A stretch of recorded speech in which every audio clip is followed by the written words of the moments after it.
रुको रुको रुको।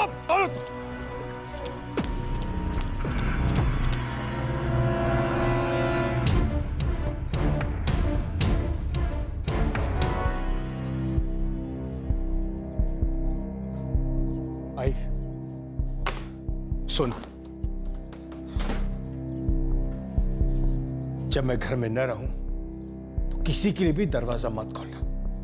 पहले पूछना कौन है।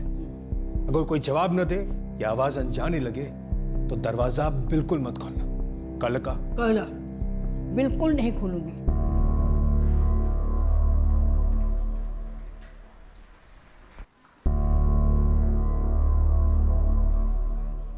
Can I see your return tickets, please, sir? Return tickets. Yes, your return tickets to India? I will be booking the ticket now, yes. Sir, this is a tourist visa. You can't travel without a valid return ticket. So what I'm saying, I will be doing the booking now. No, I don't think you understand. I need to see that return ticket now. Okay, let me explain. See, I am going back to India and I am going to buy a return ticket. Isn't my visa valid?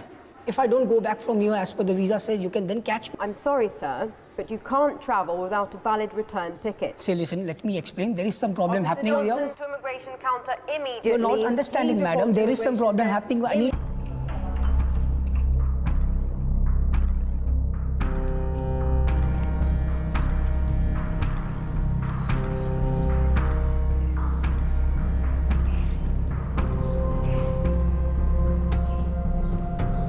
कल रात फिर पीकर पीटा है मुझे, जानवरों की तरह। मैं और नहीं सह सकती। मुझसे तो ये सब सुना भी नहीं जा रहा है काजल। तो मुझे यहाँ से ले जाओ ना। काजल, मुझे थोड़ा टाइम और दे दो, कुछ इंपॉर्टेंट काम निपटाना, फिर मैं आऊँगा तुम्हें लेने, प्रॉमिस। जल्दी आओ प्लीज।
अजी,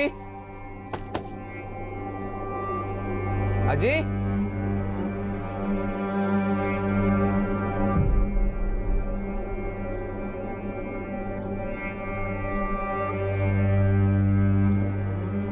राजन, क्या हुआ है?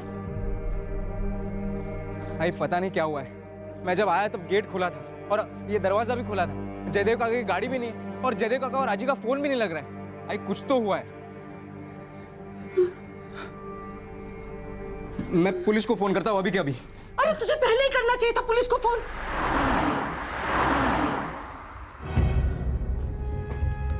सर, मैंने ही फोन किया था आपको। अंदर फ्लोर पर खून के धब्बे।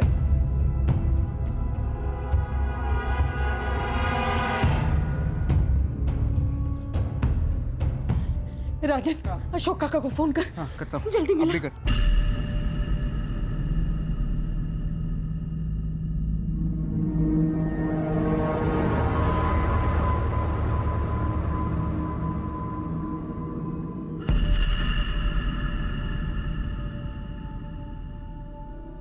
दूसरा कमरा भी चेक करो। राजन कह रहा था कि उसकी दादी आशा लता भी यहीं रहती है। उस कमरे में भी लाश है।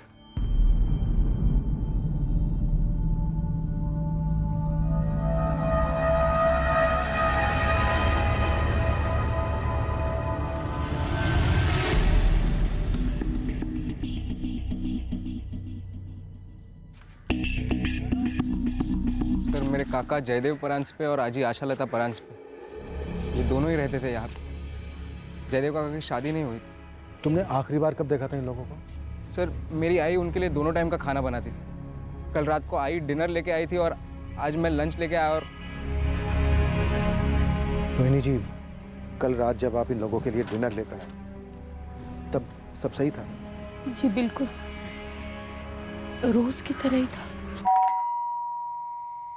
कौन है? माँ जी दरवाजा खोलिए, मैं रोहिणी। कौन है? अरे रोहिणी माँ जी। अरे बाबा कौन? रोहिणी रोहिणी, 3 बार बोला मैंने, रोहिणी रोहिणी रोहिणी। आप मेरी आवाज नहीं पहचानती? जयदेव भाऊ कहाँ है? अपने कमरे में है। जयदेव भाऊ, मैं खाना लगा रही हूँ। आता नहीं रोनी भाभी, मैं बाद में खा लूंगा, अब माँ को खिला दो। मैंने माँ जी को खाना परोसा और मैं चली गई। रोज जैसा ही दिन था, कुछ अलग नहीं था।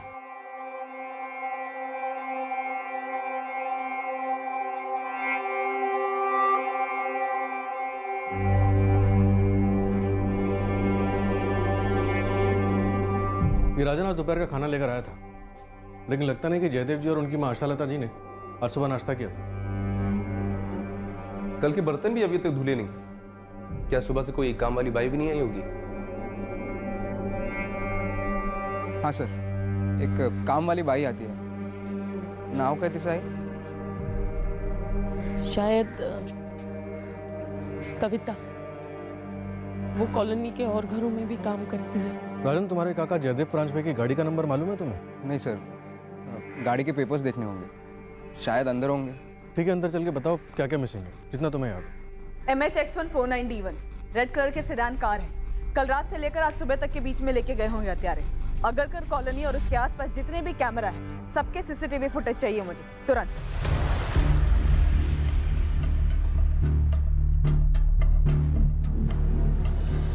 जयदेव काका फोटोग्राफर थे, मगर उनका पूरा कैमरा गियर मिसिंग है। Cameras, lenses, laptop. सर, अलमारी के डोर से 1000 रुपये मिले।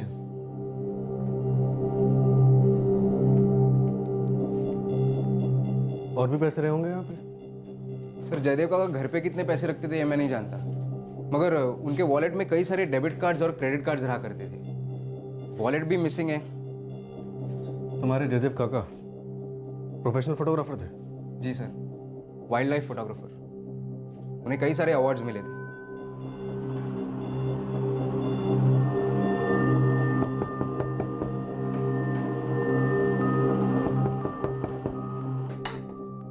क्या है?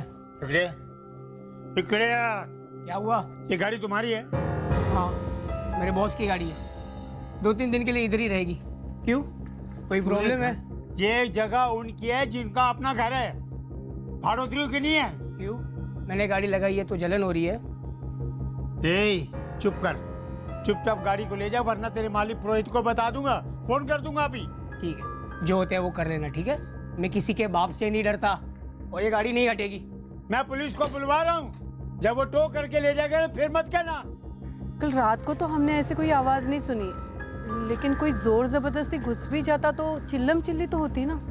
हाँ, हमने भी ना कुछ देखा ना सुना, और वैसे भी आशा जी तो कम ही घर से बाहर निकलती थी। हाँ, दूध वाला, पेपर वाला, किसी का तो आना जाना होता होगा जयदेव परांजपे के घर। अब उनके घर कोई आए जाए, हम कहाँ हिसाब रखते बैठेंगे ना मैडम। हमारे घर के काम निपटाते निपटाते ही हमें टाइम नहीं मिलता है। जयदेव जी के यहाँ ना कविता काम किया करती थी, मैंने उसे फोन कर दिया है, अभी आती ही होगी। सर, हर रोज की तरह सुबह 8 बजे से ड्यूटी पर हूँ। तब से कोठी नंबर 7 से, मेरा मतलब है कि परंजबे जी की कोठी से ना कोई आवाज़ आई और ना सर मैंने किसी को आते जाते देखा कि जिस पे शक किया जाए।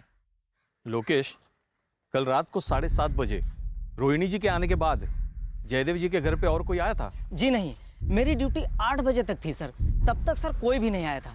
अगर सर कोई आया भी होगा ना तो जो नाइट वाला वॉचमैन नितिन है उसको पता होगा। सर ये नितिन आ गया सर, ये नाइट शिफ्ट पे था सर।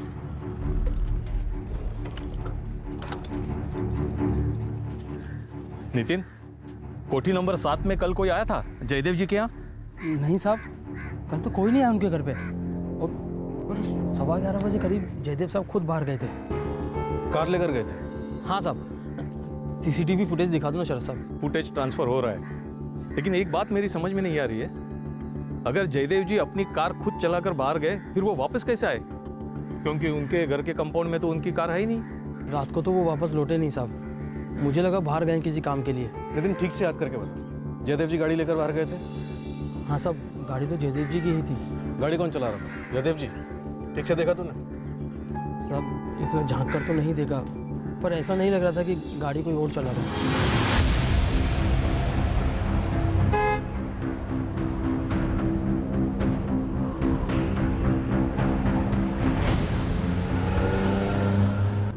सर, ये है सीसीटीवी फुटेज। सर, अरे वो मैडम, जो पूछना इधर ही पूछ लेने का ना। मेरे को और तो घर के काम भी खत्म करने हैं। अरे अपने घर का खाना भी पकाना है मेरे को। ज्यादा टाइम नहीं लगेगा अगर तू कहानी ना पकाए तो। बैठो। अरे मैं कहानी काहे को पकाएगी? हाँ, अरे हट हट। मैं किस पे शक कर सकता हूँ सर? देखो राजन, डेथ कब हुई ये हमें पोस्टमार्टम रिपोर्ट आने के बाद ही पता चलेगा। घर में फोर्स एंट्री के कोई निशान नहीं मिले, मतलब जरूर दरवाजा किसी के लिए खोला गया, लेकिन जैसा कि आप लोग बता रहे हैं उससे तो यही लगता है कि जयदेव काफी चौकन्ने किस्म के इंसान थे, किसी अजनबी के लिए दरवाजा नहीं खोलते थे। तो जाहिर सी बात है उन्होंने किसी जान पहचान वाले के लिए ही दरवाजा खोला। अशोक जी, रोहिणी जी, जयदेव पर काफी बेरहमी से वार किए गए हैं। उनकी आशा लता जी की किसी के साथ कोई दुश्मनी थी? अशोक भाऊ, जयदेव भाऊ और मेरे स्वर्गीय पति नरेश, ये तीनों सगे भाई थे और एक दूसरे के बहुत करीब थे। किसी की किसी से कोई दुश्मनी नहीं थी। अब जयदेव भाऊ का अलग से किसी के साथ कोई मसला हुआ हो तो वो हम दोनों को नहीं पता। क्यों आपको अशोक भाऊ?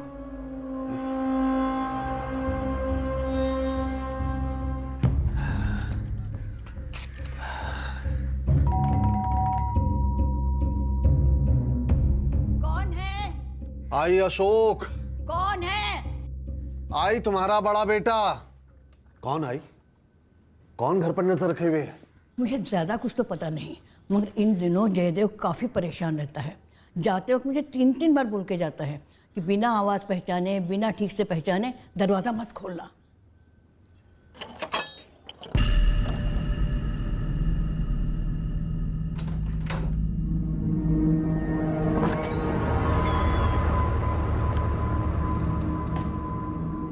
अरे अशोक भाऊ, कैसे हो भाऊ?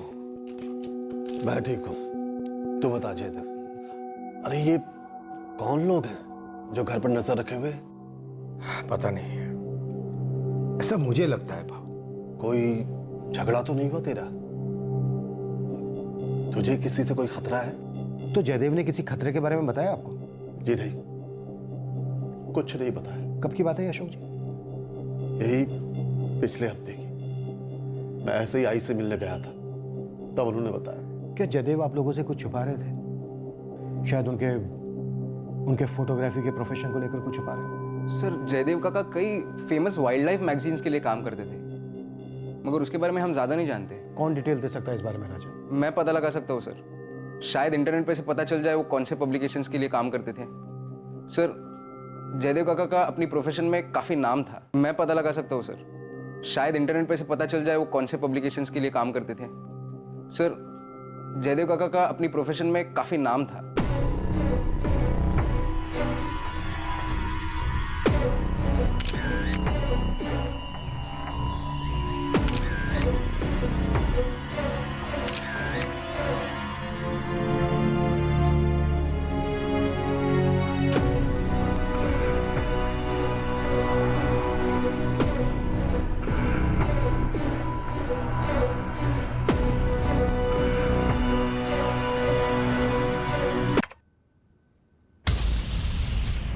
इसमें तो पता नहीं चल रहा गाड़ी कौन चला रहा है, और सीसीटीवी कैमरा भी इतना ऊपर लगा है। सर मैंने नहीं लगाया, वो तो कॉलोनी वालों ने लगाया। जयदेव जी के बाहर जाने से पहले कोई कॉलोनी में दाखिल भी नहीं हुआ? सर मैं भी तो वही कह रहा हूँ, रात को कोई कॉलोनी में आया ही नहीं, और अगर आता तो शाम में रजिस्टर में एंट्री भी करवाता ना साहब। मेन गेट के अलावा कोई और रास्ता भी है कॉलोनी में दाखिल होने का? हाँ साहब, पीछे एक दीवार है जो पार्क से लगी हुई है, वहाँ से कोई दीवार फांद कर आया होगा तो बोल नहीं सकता साहब। और वहाँ सीसीटीवी कैमरा नहीं है? नहीं है साहब, वैसे भी जयदेव साहब रोज शाम को उस पार्क में टहलने जाते थे। जयदेव भाऊ के घर सुबह 8 से 9, 1 घंटे में झाड़ू पोछा बर्तन सब करके जाती थी मैं। और कपड़े तो जयदेव भाऊ खुद वॉशिंग मशीन में लगा लेते थे। आज सुबह जब तूने दरवाजे की बेल मारी और किसी ने दरवाजा नहीं खोला तो तूने जानने की कोशिश नहीं की कि क्या बात है? क्यों ऐसा करेगी मैं? अरे 8-10 बार घंटी मारी ना मैंने। जब मैं वहां पर गई तो कंपाउंड का दरवाजा खुला हुआ था, साहब की गाड़ी नहीं खड़ी थी, तो मैंने सोचा कि अज्जी अंदर होगी, सो रही होगी। मैं बेल मारती रही पर किसने दरवाजा नहीं खोला। तूने जरा भी जानने की कोशिश की होती ना तो सबसे पहले तुझे पता चलता कि अंदर कुछ गलत हुआ है। मेरे को कैसे पता चलेगा कि अंदर कुछ गलत हुआ है? हाँ, आप ही बताइए। और सवेरे मेरे को बहुत जल्दी होती है, 10 मिनट की भी देरी होती है ना तो बूमा बूम बच जाता है। और वैसे भी क्या है ना कि जयदेव भाऊ जब घर से बाहर जाते हैं ना तो अज्जी को 10 बार चिल्ला के बताना पड़ता है कि अज्जी मैं हूँ कविता कविता कविता, 10 बार चिल्लाना पड़ता है। टाइम की बड़ी मारा मारी है मेरे को। शायद टाइम की मारा मारी नहीं, बल्कि तू खून खराबे के कारण अंदर नहीं गई। मंजे? मतलब ये कि तुझे पहले से पता था कि अंदर 2 कत्ल हुए हैं, लाशें पड़ी हैं अंदर। मैडम चलती है मैं। 1 मिनट रुक, खड़ी हो यहाँ। पुलिस स्टेशन है ये, तेरी बस्ती कोई चौपाल नहीं है कि जब मनाए उठ के चल दिया। और तू अपने थाने में बैठी है इसलिए किसी के ऊपर भी दादागिरी करेगी? उस कॉलोनी के 6 घरों में पिछले 4 साल से काम कर रही है मैं। 2 बच्चों की माँ है। मेरा मर्द पिंपरी की फैक्ट्री में दिन रात मेहनत करता है, कमर तोड़ मेहनत करते हैं हम लोग, कभी किसी का खाया नहीं हम लोगों ने। मैं चलती है।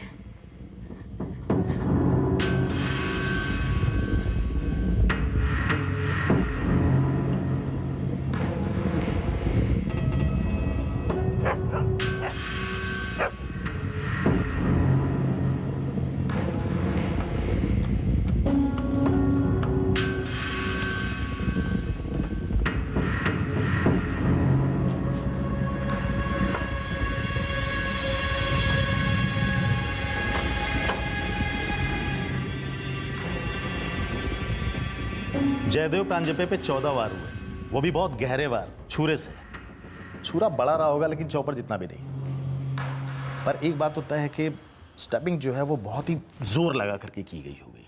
14 वार हुए, पर किसी ने कोई चीखना चिल्लाना नहीं सुना। जहाँ तक मुझे लगता है कि विक्टिम को रिएक्ट करने का मौका ही नहीं मिला, क्योंकि ये हमला अचानक से हुआ होगा। मतलब जयदेव को पता ही नहीं होगा कि वो शख्स जयदेव पर इस तरह से हमला करने वाला है। और जयदेव की माशाल्लाह था, इनका गला घोटा गया ना। That's right.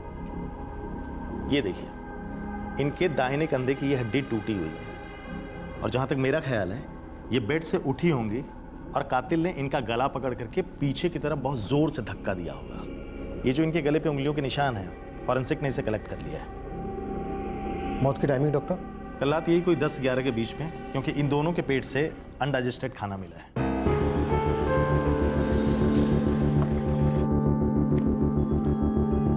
सर, शहर के सारे एग्जिट पॉइंट के सीसीटीवी फुटेज चेक किए। जयदेव प्रांजपे की रेड सेडान कार पुणे से बाहर जाते हुए नहीं देखी गई है। और ये देखिए, ये आगे सीट पर कौन बैठा है ये क्लियर नहीं है, पर फिर भी मैंने गुरु खबरी को काम पे लगा दिया है। सारे लूट के और चोरी के हिस्ट्री शीटर को खंगाल रहा है। क्या ये वाकई में लूट चोरी का केस है? 14 वार किए गए जयदेव बेरहमी से। एक 80 साल की बूढ़ी औरत को गला दबाकर मार डाला गया।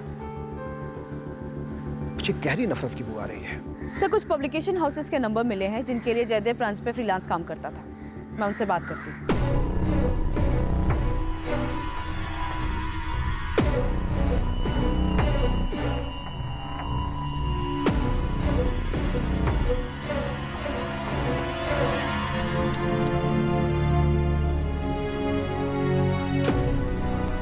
सर, ये दीवार फांद कर कॉलोनी से पार्क में आना काफी आसान है। पार्क से ये दीवार फांद कर कॉलोनी में भी जाना उतना ही आसान रहा होगा। सर, पार्क रात 9:30 बजे तक खुला होता है, लेकिन पार्क के अंदर जो पहले से होते हैं वो कभी कभार 10 साढ़े 10 बजे तक वॉकिंग करते हैं, बातें करते हैं, लेकिन मैं नियमों के मुताबिक 9:30 बजे के बाद किसी को अंदर नहीं आने देता हूँ। ये आदमी जयदेव प्रांजपे रोज शाम को पार्क में वॉक करने के लिए आते थे, ऐसा बताया गया हमें। सब आते जाते देखा तो है, नाम मालूम नहीं था मुझे। ये फोटो रख अपने पास। शाम को पार्क में जो भी वॉक करने के लिए आते हैं सबको देखा।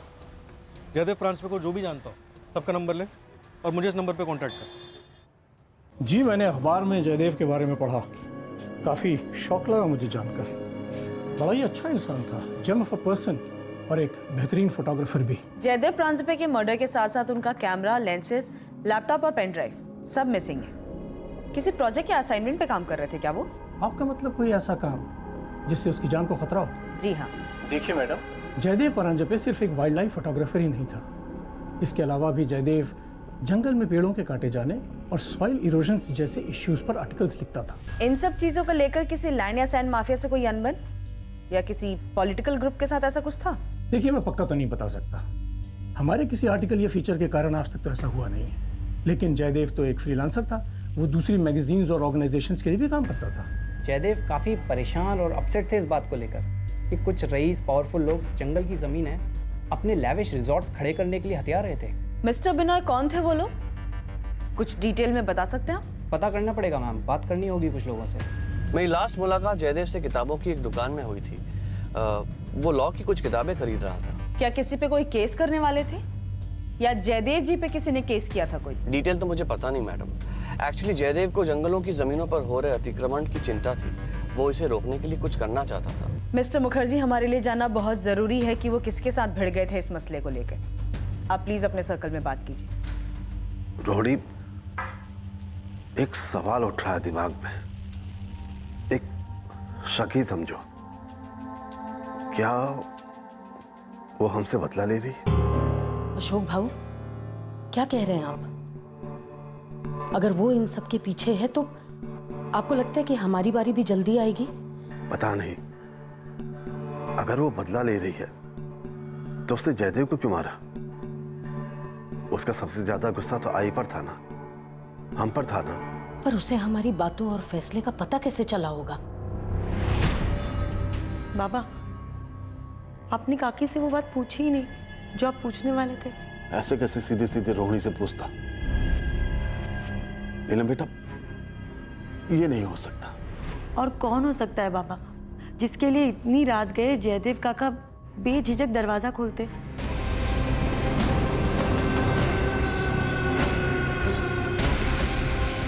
आशालता प्रांजपे और जयदेव प्रांजपे, इन दोनों की कॉल रिकॉर्ड्स हमें तुरंत चाहिए। हमारे लिए पता करना बहुत जरूरी है कि उनके घर आने से पहले किसने उनको कॉल किया था। मैडम, जयदेव प्रांजपे और आशालता प्रांजपे दोनों के फोन IMEI ट्रैकिंग पर डाल दिए हैं, लेकिन फोन अभी तक एक्टिवेट नहीं हुए। दीपाली साइबर टीम से रेगुलर कांटेक्ट में रहो, उनसे बोलो लगातार चेक करते रहो।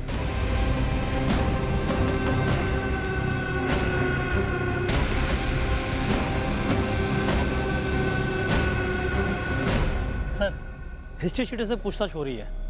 ये जो कैमरे और लैपटॉप चोरी हुए हैं, कहीं इनमें तो कोई राज नहीं छुपे हुए या कोई आपत्तिजनक चीज छुपी हुई इसमें? ये एंगल भी है हमारा, पर अभी तक कुछ ठोस नहीं उभरा। सर, ये जयदेव और उसके बड़े भाई अशोक के बीच एक मंझला भाई भी था, नरेश, जो ऑफ हो गया। राजन के पिता, रोहिणी के पति। और सर, जो ये कोठी थी जिसमें जयदेव और उसकी माँ आशालता रहते थे, वो पुश्तैनी है। जायदाद का मामला, फैमिली मेंबर, कुछ हाथ लगाते रहे? अभी लगा नहीं है, लेकिन मेरे दिमाग में गणित चल रहा है सर। सर, ये जयदेव किसी भी अजनबी के लिए दरवाज़ा नहीं खोलता था, तो इतनी रात गए कौन आ सकता है उसके घर? वैसे दो ही लोगों का ज़्यादा आना जाना था, जयदेव की भाभी रोहिणी या उसका भतीजा राजन। गौतम जी?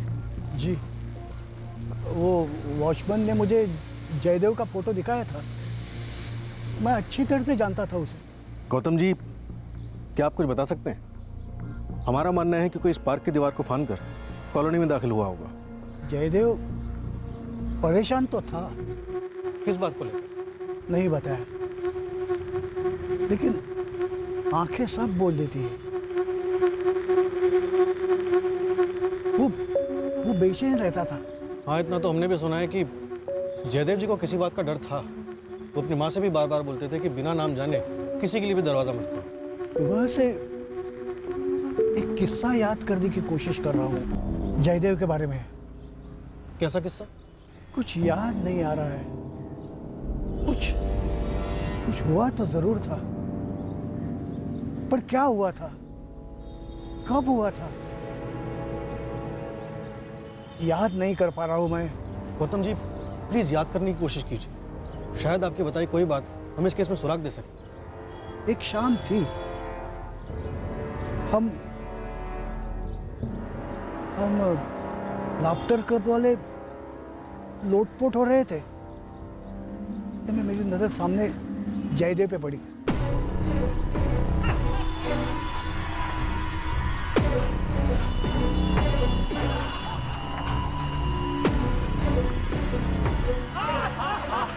मैंने पूछा उसको इतना परेशान क्यों है, और वो बात टालता गया। क्या उन्होंने कभी लैंड माफिया या जंगल माफिया का जिक्र किया आपसे, जिसके खिलाफ वो लिखा करते थे? मुझे अपने दिमाग पे जोर देना होगा। कुछ था जरूर, पर मुझे याद नहीं आ रहा है। देखो मैडम जी, मैं बोलने को तो बोल दूंगी, लेकिन मेरा नाम नहीं आना चाहिए, नहीं तो लोग कहेंगे कि भाग्यश्री चुगली करती है। निश्चिंत रहो तुम, तुम्हारा नाम नहीं आएगा। आप वो कविता से दोबारा पूछताछ करो। क्यों? उसने कुछ बताया क्या? वो कविता मेरे घर में भी काम करती है ना, तो काम करते करते उसने मुझे कहा कि कोई तो औरत है। औरत है? कौन औरत? ये बात आप कविता को ही पूछ लीजिए ना।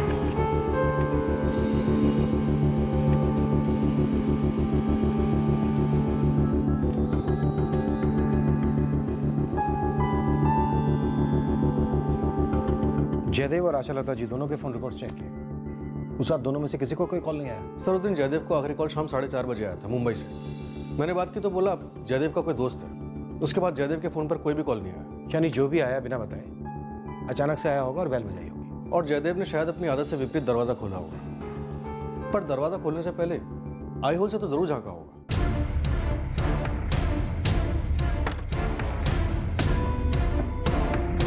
सर, मुझे जयदेव के भतीजा राजन पर शक हो रहा है। शायद वो झूठ बोल रहा है। दरवाजे पर खून के धब्बे देखकर वो अंदर ही नहीं गया।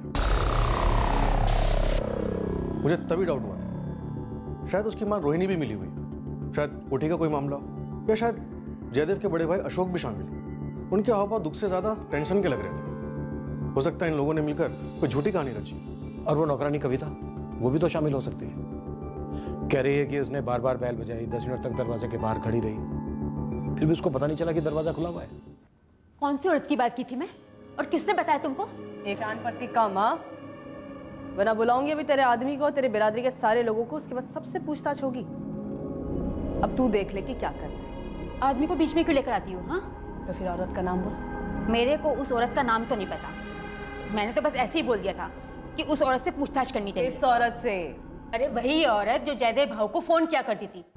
जब मैं जयदेव भाऊ के घर काम करती थी तो मैंने कई बार देखा कि जयदेव भाऊ को कोई फोन आता था और वो पक्का किसी औरत का था। तुझे कैसे पता होता था कि औरत का ही फोन है? मैं एक औरत है, आदमी की आवाज और उसकी हंसी दोनों से पहचान जाती है।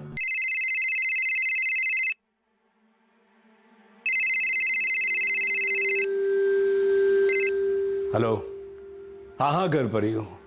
टाइम की प्रॉब्लम तुम्हारी है, मजबूरी है तुम्हारी है, हमारा क्या। वैसे तो जयदेव भाऊ किसी से सीधे मुंह बात नहीं करते थे। अरे हंसना मुस्कुराना तो बहुत दूर की बात है, लेकिन जब उस औरत का फोन आता था तो जयदेव भाऊ का थोपड़ा एकदम गुलाबी हो जाता था। ये फोन करने वाली औरत है कौन? ये तो मेरे को नहीं पता, मैंने तो बस जयदेव भाऊ के हाव भाव से पहचान लिया कि हो ना हो वो किसी औरत से ही बात करते थे।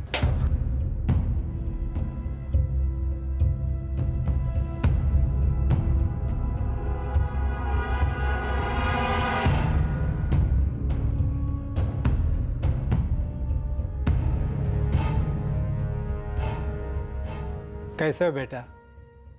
कल से इतनी बार ट्राई कर रहे तुझे। आई बाबा, सॉरी, मैं एक्चुअली आपका मिस कॉल देख रहा था लेकिन उठा नहीं पाया, बॉस के साथ था ना। खाने सोने पे जरा ध्यान दो बेटा।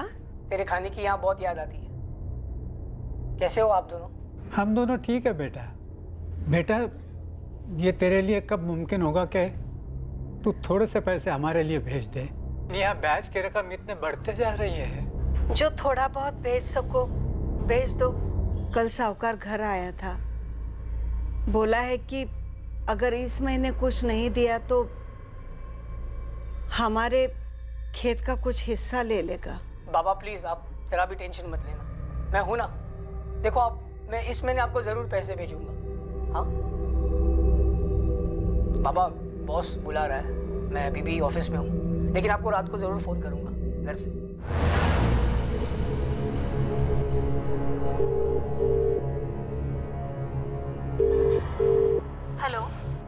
कल 11:30 बजे बोरीवली चर्च के बाहर। सच? हाँ काजल, अपना बैग रात को ही पैक कर लेना। हाँ, और मोबाइल फ़ोन घर पे ही छोड़ना। बोरीवली चर्च के ठीक पीछे। आओगे ना? मैं आऊंगी, जरूर आऊंगी। औरत जयदेव की जिंदगी में? जी, औरत थी जयदेव की जिंदगी में। मुझे नहीं मालूम, और अगर कोई औरत थी भी तो ये जयदेव की निजी बात है। उसने मुझे नहीं बताया कभी। अशोक जी, आप तीनों भाइयों के बीच पुश्तैनी कोठी को लेकर खटास थी। खटास? जी, थी ना खटास आप लोगों के बीच? कोई खटास नहीं थी हम लोगों के बीच। मेरे पति नरेश के गुजर जाने के बाद उनके दोनों भाइयों ने, जयदेव भाऊ और अशोक भाऊ, उन्होंने बहुत अच्छा व्यवहार किया हमारे साथ। रोहिणी जी, मैं कोठी के बंटवारे को लेकर बात कर रही हूँ। उसे तो लेकर खटास थी? नहीं, कोई खटास नहीं थी। हमारी आई चाहती थी कि जब भी पुश्तैनी कोठी बेची जाए उसके 3 बराबर हिस्से, और ये बात हम तीनों भाइयों को मंजूर थी। और अब सिर्फ 2 होंगे। जयदेव का परिवार तो है नहीं जो उसके हिस्से पर हक जताता। बचे मेरा और नरेश का परिवार, तो जाहिर है 2 ही हिस्से होंगे। पर आप कहना क्या चाहते हैं? आप बोलिए। आप ये कहना चाहते हैं कि मैंने ना अपमान करेंगे आप हमारा सर? आप ये कह रहे हैं कि हम लोगों ने जयदेव काका को? जयदेव मेरा सगा भाई था। अशोक जी, मैंने तो ऐसा कुछ कहा ही नहीं, और ना ही ऐसा कुछ पूछा। मैं सिर्फ जयदेव और आशा लता जी के कत्ल की वजह जानने की कोशिश कर रहा हूं। हम ये जानना चाहते हैं कि निशाना जयदेव और आशा लता जी दोनों थे, या फिर दोनों में से कोई एक था और दूसरा बेवजह मारा गया। कत्ल और मकसद का पता लगाने के चक्कर में आप रिश्तों को नजरअंदाज नहीं कर सकते, लोगों की गरिमा के साथ खिलवाड़ नहीं कर सकते हैं। सर, ये प्रॉपर्टी वाला एंगल आपने अपनी खामियां छुपाने के लिए लाया ना? मैं सब समझता हूं। राजन, हम ये नहीं समझ पा रहे हैं कि उस रात तुम्हारे जयदेव काका ने किसके लिए दरवाजा खोला होगा। तो जाहिर सी बात है, दरवाजा उन्होंने किसी जान पहचान वाले के लिए ही खोला होगा। उनकी जान पहचान में कौन कौन है? तो अब आप मुझ पर इल्जाम डाल रहे हैं, या मेरे आई पर, या अशोक काका पर, या आपके हिसाब से हम सब ने मिलकर ये प्लान किया था? सर, अगर ऐसा है ना तो एक छोटी सी डिटेल आप मिस कर रहे हैं। मेरे पास जयदेव काका की कार मिलनी चाहिए ना, वो मिली आपको? सब पता चलेगा, पता चलेगा राजन।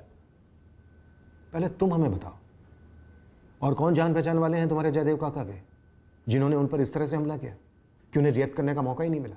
पहले आप बताइए सर, जयदेव काका के काम से रिलेटेड कोई इन्फॉर्मेशन मिली आपको? मतलब लैंड माफिया, जंगल माफिया? नहीं। इसलिए आपको मैं मिला। With all due respect sir, एक बात प्लीज समझ लीजिए, ना मैं ना परांजपे परिवार से कोई भी जयदेव काका और आजी के मर्डर में इन्वॉल्व है। सर, वो हमारे घर के लोग थे, और आपकी ड्यूटी बनती है कि आप हमें न्याय दिलाएं, ना कि हम पर ब्लेम डालें।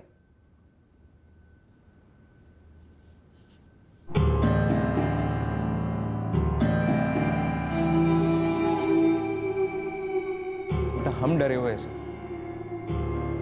पहले उसने जयदेव काका और आजी को मार डाला, और अब शायद हमारा नंबर होगा।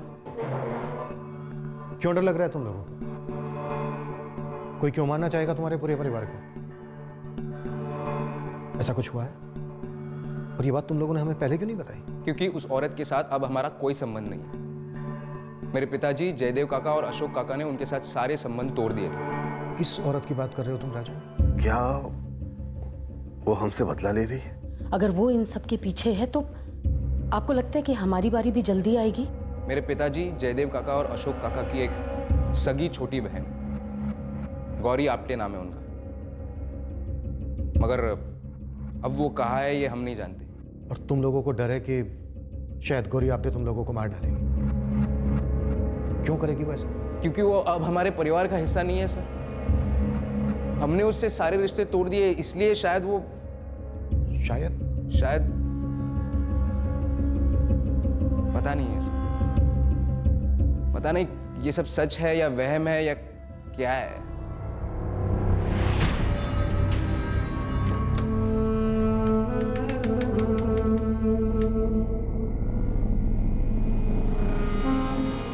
कैसे जयदेव भाई?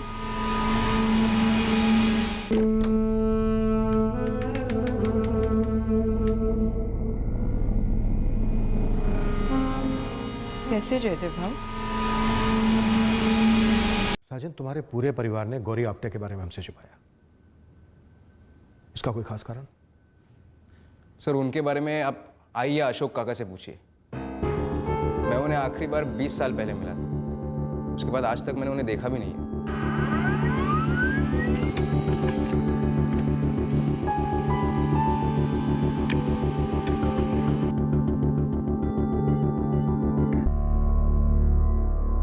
जयदेव कॉलिंग जयदेव? हाँ सर, अजीब है। मैं उस औरत को ट्रेस करने की कोशिश कर रहा था जिसका जिक्र उस नौकरानी कविता ने किया। ये एक नंबर मिला जिससे जयदेव परांजपे की लगातार बातें होती थी। मुझे लगा ये वही औरत होगी जिसका जिक्र नौकरानी ने किया था। आखिरी बार ये फोन 18 तारीख को स्विच ऑन हुआ था, अभी स्विच ऑफ है। और ये नंबर भी जयदेव परांजपे के नाम पर रजिस्टर्ड है, उसी के एड्रेस से। और सिर्फ जयदेव परांजपे को इस नंबर से कॉल्स किए गए।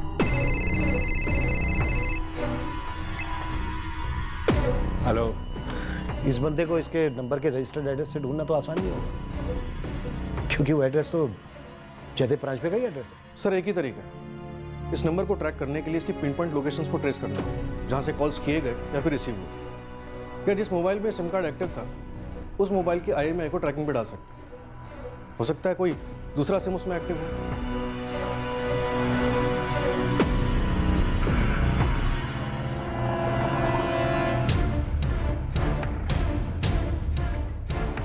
आकाश, ड्रॉप कर दूं तुम्हें? नहीं पापा, आज मैं खुद से चला जाऊंगा क्योंकि लेक्चर थोड़ा लेट से है ना, इसलिए।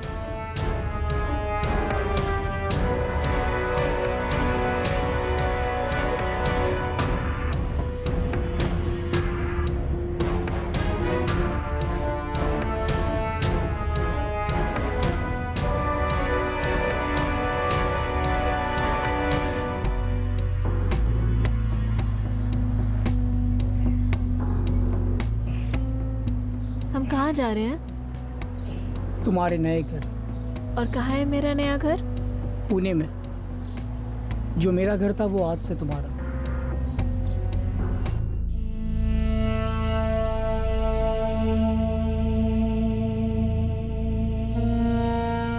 हमें इंतजार था कि हम कब जयदेव परांजपे के भाई अशोक परांजपे और उनकी भाभी रोहिणी परांजपे से गौरी आप्टे के बारे में जानकारी ले सकेंगे। लेकिन उससे पहले एक ऐसी जानकारी सामने आई जो इस केस के लिए अहम थी। क्राइम सीन पर मिले उंगलियों के निशान और आशा लता जी के गले से मिले हुए उंगलियों के निशान दोनों मैच कर गए इंस्पेक्टर। कुल कितने लोग शामिल थे इस हमले में? अभी तक तो हमें सिर्फ एक ही सेट ऑफ फिंगरप्रिंट्स मिले हैं। जयदेव परांजपे खुद काफी फिट थे। उन पर 14 इतने गहरे वार करना, मतलब बंदा जरूर तकड़ा रहा होगा, काफी मजबूत। अमित, आर यू श्योर इस एक बंदे के अलावा किसी और के फिंगरप्रिंट्स नहीं मिले? हम श्योर है सर, लेकिन एक पॉसिबिलिटी है। हो सकता है कि इस हद तक प्लानिंग की गई हो कि दूसरा साथीदार ग्लव्स पहन के ऑपरेट कर रहा था।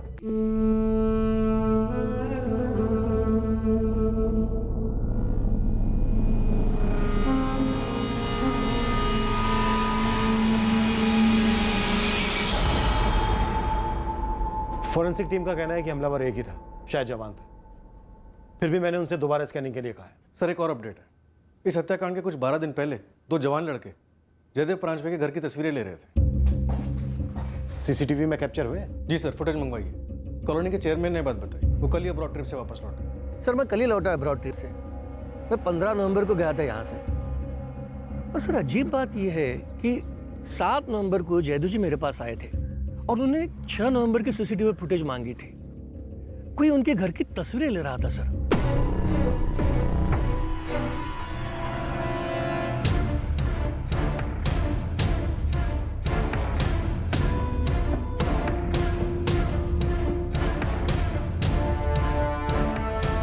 ये 2 थे जयदेव जी?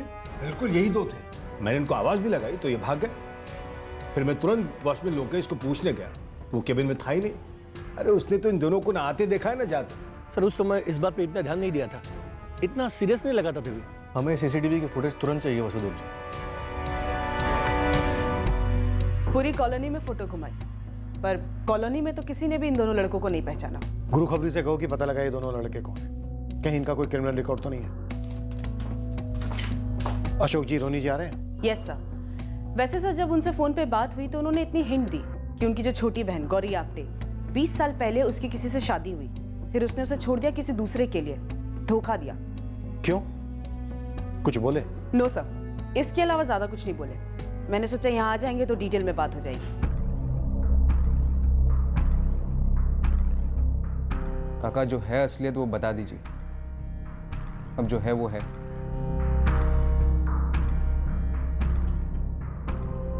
केस के इस पड़ाव पर हमारे हाथ में कुछ भी ठोस नहीं था। ना कत्ल का मकसद, ना इस बात की भनक कि हमलावर कौन हो सकता है, ना ही इस जुर्म की मोडस ऑपरेंडी पर कोई रोशनी पड़ रही थी। हमारे पास जानकारी के बस छोटे छोटे टुकड़े थे, मानो वो किसी आरा पहले किसी जिक्सो पजल के हिस्से थे, लेकिन वो सारे टुकड़े अभी जुड़ने बाकी थे।